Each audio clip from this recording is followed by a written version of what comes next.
And that will conclude our public comment this morning.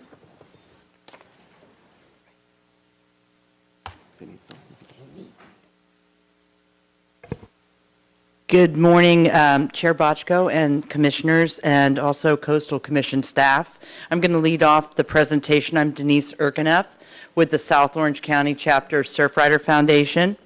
Thank you for allowing us and headquarters to present the state of Orange County beaches and our residential guidance presentation. Can you please cue up the first slide, please? We all look back at historical photos with fond memories, remembering simpler times, and there should be a photo of Capistrano Beach. There it is. Thank you. Next slide. The fate of Capo Beach and down coast beaches, including San Clemente, was set in stone, figuratively and quite literally 50 or some odd years ago.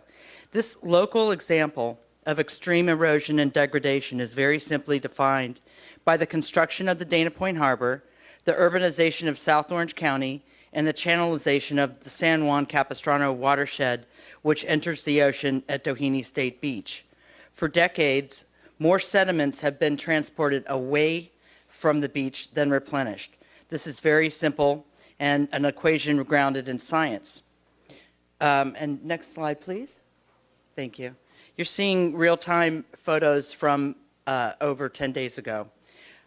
Specifically regarding Capistrano Beach Park and the parking lot, you see hardscape structures such as the entire parking lot, the basketball court, bathrooms, and paved infrastructure that juts out towards and up against the ocean that is not equal to where the natural beach really wants to be. And this is illustrated in the photos. Up coast, you see a dynamic of the ocean and the beach interface. Capo Beach Park has a 90-degree cement edge up against the longshore current. Mother Nature really doesn't like 90-degree angles, and she's doing everything in her power to change that. Now and into the future, climate change and sea level rise are part of the equation for coastal erosion. Erosion in this area and many others up and down our coast will be accelerated. These are the effects that we are seeing today in real time, illustrated by recent events, specifically at Doheny State Beach, OC Parks, Capo Beach, Aliso Creek Beach, and additionally down coast, including Beach Road residences and all of the city of San Clemente, their beaches. Now is really the time to make the hard coastal requirements to determine what choices we must make. There is no fault to parks or city management here. They have inherited poor decision-making from the past, and they typically fall back on emergency permitting, which has been a tool in the past, but it's not a permanent tool. Sand replenishment is one swell away from going away, and armoring just speeds up the process. Sand replenishment from the harbor, from the Dana Point Harbor, has been erased within a few short months. It won't work. Replacing structures with additional hard armoring has not worked. The fire pits, now the boardwalk and walkway, have literally been overtaken by the ocean. The sandbags and revetment armoring I witnessed yesterday are literally up against the basketball court. Please, next slide. Last week's events were not even a king tide, which we expect a king tide in December as well as January. It wasn't even a super large swell. It was a medium swell. December, is going to bring more large swell, and, we're anticipating, again, the king tides in December and January.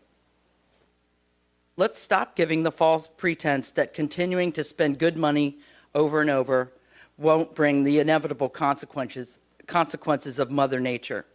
And that enormous spending is washed away literally within hours, over and over again. Coastal retreat is needed, and a required real plan is also needed. Can you please cue up the video? Thank you.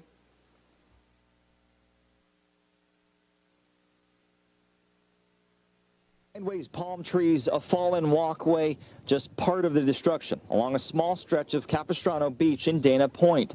The popular hangout and basketball court near the water destroyed last week. Rick Erkeneff is with the Surfrider Foundation.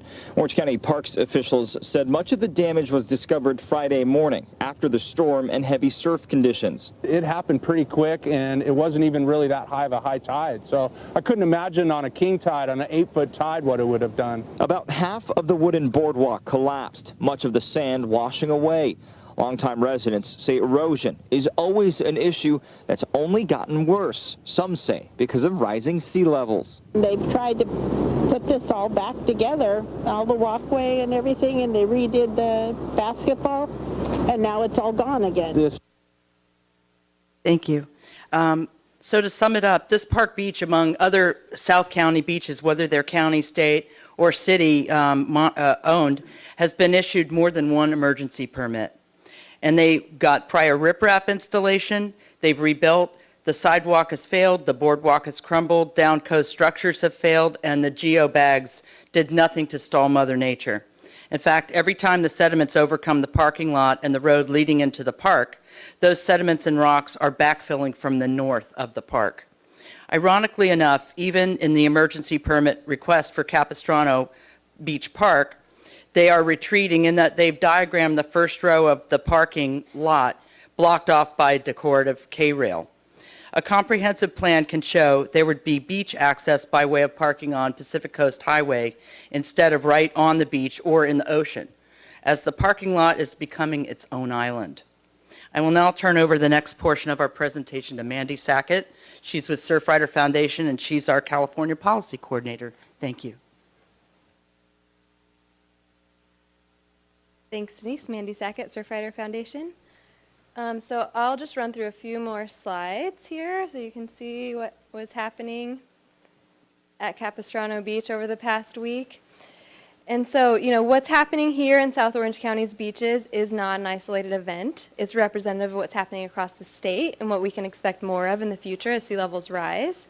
Long-term planning and smart adaptation strategies are needed to protect our shared public resources, as Denise has pointed out. And with that, I'm going to talk to you about the Commission's draft Residential Adaptation Guidance. Surfrider supports the revised draft guidance and encourages adoption as currently written. Those fortunate enough to benefit from the currently high value of coastal real estate have been extremely organized and vocal in their opposition to the guidance at recent Coastal Commission meetings. We are extremely concerned that the public interest is being pushed to the back burner with the delay and potential rewrite of the guidance. We are here today to speak to you on behalf of all those who cherish our coasts and beaches, those who don't have the funding or ability to make it here today, those from inland locations, those who visit the coast and spend money here, those who surf, play, and rejuvenate with the day at the beach.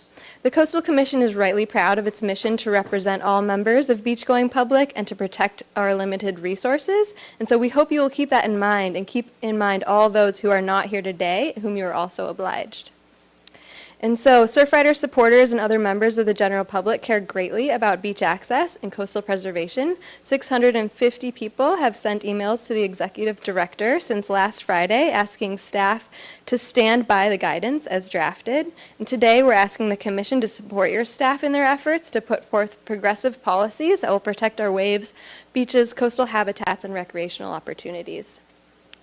And planning and adapting to climate change now is not only prudent, but it would be fiscally irresponsible not to. If we don't act now, the cost of sea level rise and climate change adaptation will increase exponentially. The National Institute of Building Sciences found that mitigation funding can save the nation $6 in future disaster costs for every $1 spent on hazard mitigation. And recently, misinformation about climate change planning is spreading. One notion is that property values are going down because of proactive planning policies.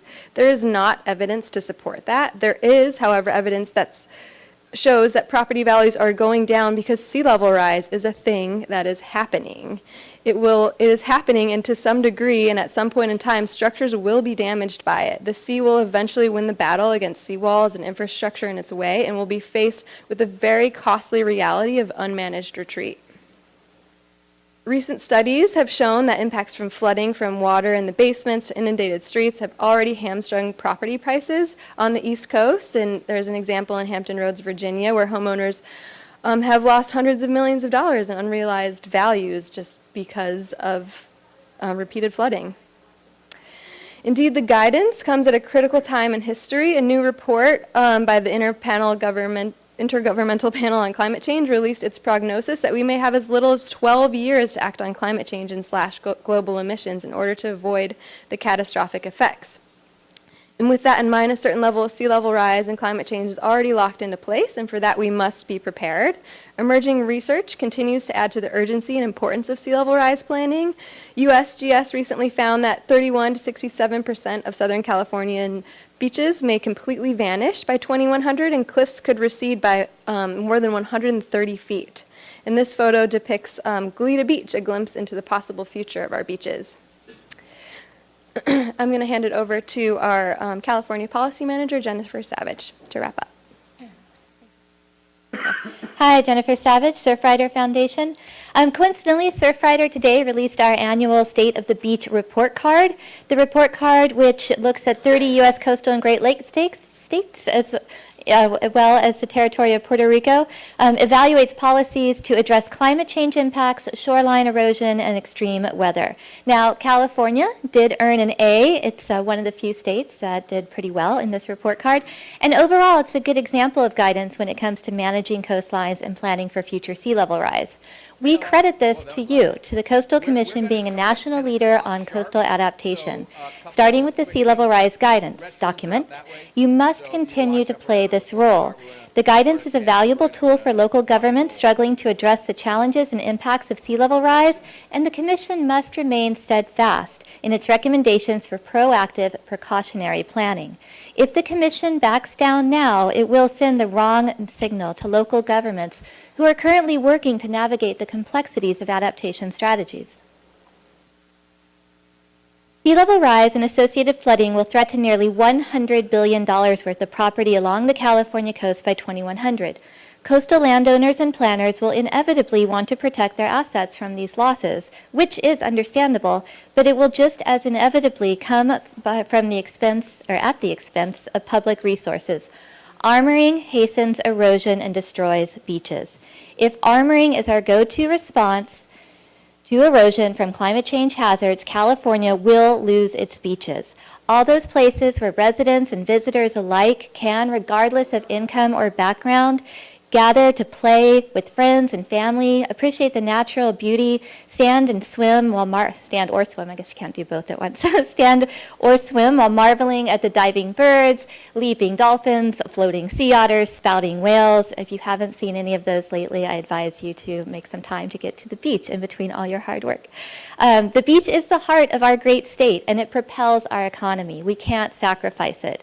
And although in general much residential development along the coast was established pre-Coastal Act, we should not underestimate the risk of perpetuating that pattern.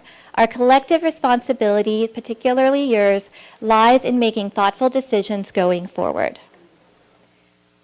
The Coastal Commission, in its policies, lays out a fair pathway forward with a multitude of adaptation choices for local governments, coastal residents, business owners, and all those who cherish our coast.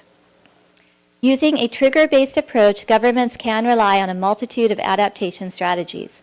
We encourage commissioners to stand behind your staff in supporting their excellent guidance document. Local governments deserve clear, detailed expectations as they work to update their local coastal programs for coastal hazards.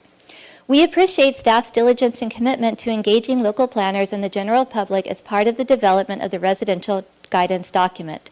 We strongly support the Coastal Commission's efforts to encourage proactive planning to prepare for and respond to sea level rise. We have the opportunity now to save our beaches and coast from sea level rise. Frankly, we only have the opportunity now to save our beaches. There's never been a bigger threat to our coast. It's your charge to protect it. We can't afford to delay. We can't just send the challenges down the road. The time is now for smart adaptation planning. Thank you.